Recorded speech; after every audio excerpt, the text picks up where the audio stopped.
সে দিনমজুর, ডেলি কাজ করে তার সংসার চলায়, 2 থেকে 3 জন 4 জন ছেলে মেয়ে আছে।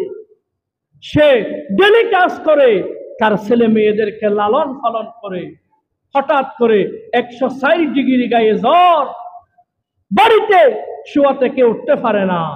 বাড়িতে 2-3 দিন কাজ না করার কারণে চাউল ফুরিয়ে গেছে, ডাউল চলে গেছে, তার তেল নেই, মরিচ নেই, এমনকি শাক দিয়ে খাওয়ার মতো একটা মরিচও নেই। ওই ব্যক্তির ফাঁসে গিয়ে সেই দিনের জন্য 2 কিলো, 4 কিলো, 5 কিলো, 1 কেজি মাছ, একটা মুরগি, কিছু সবজি কিনে দেওয়া, এর নাম হচ্ছে আরেকজনের হাজত পূরণ করা। একজন ব্যক্তি অসুস্থ হয়ে গেছে, চিকিৎসা করার টাকা নাই, তাকে চিকিৎসা করার জন্য টাকা দিয়ে সহযোগিতা করা, হাঁটতে পারে না, হাত দিয়ে ধরে ধরে তাকে ডাক্তারের কাছে নিয়ে যাওয়া। এইগুলাই হচ্ছে আরেকজন মুসলমানের উপর আরেকজন মুসলমানের দায়িত্ব। সম্মানিত ভাইসব, আমরা লম্বা লম্বা লেকচার দিতে জানি, লম্বা লম্বা কথা বলতে পারি, লম্বা লম্বা ফতোয়া বলতে পারি, লম্বা লম্বা মানুষের সমালোচনা করতে পারি, প্রকৃত যেই কাজ করা প্রয়োজন আমরা করতে পারি না। আমরা মুসলমান অধঃপতনের কারণ আমাদের নিজেরাই, ভ্রাতৃত্বের অভাব। ভ্রাতৃত্ব এটা এমন চমৎকার জিনিস। একটি ঘটনা শোনায় সম্মানিত ভাইসব।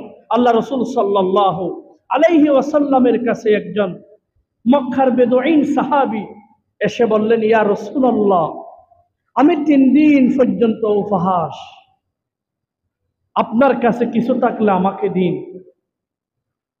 রাসূলুল্লাহ সাল্লাল্লাহু আলাইহি ওয়াসাল্লাম হযরত আনাস রাদিয়াল্লাহু তাআলা আনহুকে বললেন, ও আনাস, এদিকে আসো, আমার পরিবারের কাছে গিয়ে দেখো কোন পরিবারের কাছে খাদ্য আছে। হযরত আনাস রাদিয়াল্লাহু তাআলা আল্লাহ রাসূল সাল্লাল্লাহু আলাইহি ওয়াসাল্লামের কথা শুনে আল্লাহ রাসূলের স্ত্রীদের হুজরার দরজায় গিয়ে গিয়ে বললেন, ও আমার আম্মা জানেরা, আপনাদের বাড়িতে কি কোনো খাদ্য আছে? সবাই বলছে আমাদের বাড়িতে কোনো খাদ্য নেই। আল্লাহর প্রিয় হাবিব এশারের নামাজ পড়ার পরে ওই ব্যক্তিকে এইভাবে হাত দিয়ে ধরে মসজিদে নববীতে দাঁড়িয়ে বললেন, ও আমার ভাইয়েরা, ও আমার সাহাবীরা, ও আমার বন্ধু বান্ধবেরা, এই ব্যক্তি মুসাফির, 3 দিন পর্যন্ত উপহাস, তার খিদায় অনেক কষ্ট হচ্ছে। আমার এই ভাইকে রাত্রে কে মেহমানদারি করতে পারবে? হঠাৎ করে আবু তালহা রাদিয়াল্লাহু তাআলা আনহু নামক সাহাবী দাঁড়িয়ে বললেন, ইয়া রাসূলুল্লাহ, ইয়া হাবিবাল্লাহ, আমার এই ভাইয়ের আজকের রাতের খাবারের দায়িত্ব আমি আবু তালহা গ্রহণ করলাম। আবু তালহা রাদিয়াল্লাহু তাআলা আনহু ওই সাহাবীকে নিয়ে বাড়িতে চলে গেলেন। চলে যাওয়ার পরে নিজের স্ত্রীকে ঘুম থেকে ডেকে তুললেন, ও আমার স্ত্রী, বাড়িতে কি আছে? স্ত্রী তখন বললেন, ও আমার স্বামী, আমার 2টা ছেলে আছে, আপনি আর আমি 4 জন, শুধুমাত্র একটি রুটি ছাড়া আর কোনো খাদ্য আমাদের বাড়িতে নাই। আবু তালহা চিন্তায় পড়ে গেলেন, আমরা 4 জন মানুষ, এখন এখানে একটা মেহমান এসেছে, আমরা কি খাবো? এই মেহমানকে কি মেহমানদারি করব? এখন আমি তাকে তো আর ফেরত নিতে পারি না, আল্লাহ রাসূল আমাকে দিয়েছে, আমি আল্লাহ রাসূলের হাত থেকে তাকে নিয়েছি রাতের মেহমানদারি করব বলে। হযরত আবু তালহা রাদিয়াল্লাহু তাআলা আনহু নিজ স্ত্রীর সাথে পরামর্শ করলেন। স্ত্রী কতই দয়াবান, আমার আপনার স্ত্রী যদি হয় সাথে সাথে ঝগড়া হয়ে যাবে, ঠিক কিনা বলে? নিজে হাই বললা নাই আর মৃত্যু আনন্দ, ঠিক কিনা বলে? হযরত আবু তালহার স্ত্রী এবং আবু তালহা পরামর্শ করলেন, ও আমার স্বামী, একজন মেহমান আমাদের বাড়িতে এসেছে, আল্লাহর পক্ষ থেকে এটা আমাদের জন্য নিয়ামত, আমরা এখানে বিচলিত হব না, আমরা কোনো হতাশ হব না। এই একটা রুটি ওই মেহমানকে দেওয়ার একটা প্ল্যান করলেন। আপনি এই রুটিটা মেহমানের সামনে নিয়ে যাবেন, আপনিও দস্তরখানের মধ্যে বসবেন।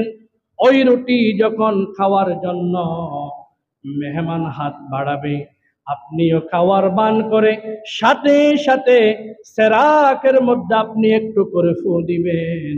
সাথে সাথে সেরাক যখন নিভে যাবে, ওই মেহমান মনে করবে আপনিও কাঁদছেন, সেও কাঁদছে। আবু তালহা রাদিয়াল্লাহু তাআলা আনহু ওই রুটিখানা নিয়ে যখন মেহমানের সামনে রাখলেন, সাথে সাথেই ফু দিয়ে সেরাক নিভাই দিলেন। সেরাক নিভে গেল, অন্ধকার হয়ে গেল। আবু তালহা বলছেন, আমি একটা নিলাম, আপনি এটা নেন। আমিও কাছি, আপনিও খাবার শুরু করেন। ওই মেহমান রুটি খেলেন, আবু তালহা রুটি খাই নাই। রাত্রে বেলা দুইজন ঘুমিয়ে গেলেন। ফজরের আজানের পরে দুইজন যখন মসজিদে নববীতে চলে গেলেন, আল্লাহর প্রিয় হাবিব ফজরের নামাজের শেষে আবু তালহা রাদিয়াল্লাহু তাআলা আনহুকে ডেকে বললেন, ও আবু তালহা, এদিকে আসো। আবু তালহার নাম যখন আল্লাহ রাসূল মুখে উচ্চারণ করলেন, আবু তালহা চিন্তায় পড়ে গেলেন। আল্লাহ রাসূল আমাকে 3 দিনের উপহাস একজন মেহমান দিয়েছিল, তাকে যথাযথ মেহমানদারি আমি করতে পারি নাই, সেরাকটা বন্ধ করে দিয়েছিলাম। হয়তো মেহমান আমার নামে নালিশ করেছে, আমি আল্লাহ রাসূলের সামনে কেমনে যাব? আবু তালহা আল্লাহ রাসূলের সামনে গেলেন। আল্লাহ রাসূলের সামনে যাওয়ার পরে, লব্বাইক ওয়া সাদাইক ইয়া রাসূলুল্লাহ, ইয়া রাসূলুল্লাহ, আমি উপস্থিত। তখন আবু তালহা রাদিয়াল্লাহু তাআলা আনহু কে রাসূলুল্লাহ বললেন, ও আবু তালহা, তুমি কালকে রাতে এমন কি আমল করেছো যে আমল আল্লাহর কাছে পছন্দ হয়ে গেছে, যে আমলের কারণে আল্লাহ তোমার জন্য জান্নাত ওয়াজিব করে দিয়েছে? আল্লাহু আকবার। একটি রুটি নিজের ছেলে মেয়েদেরকে না দিয়ে নিজেরা না খেয়ে মেহমানকে খাওয়াইছিল। এর নাম হচ্ছে ভ্রাতৃত্ব, এর নাম হচ্ছে ভালোবাসা।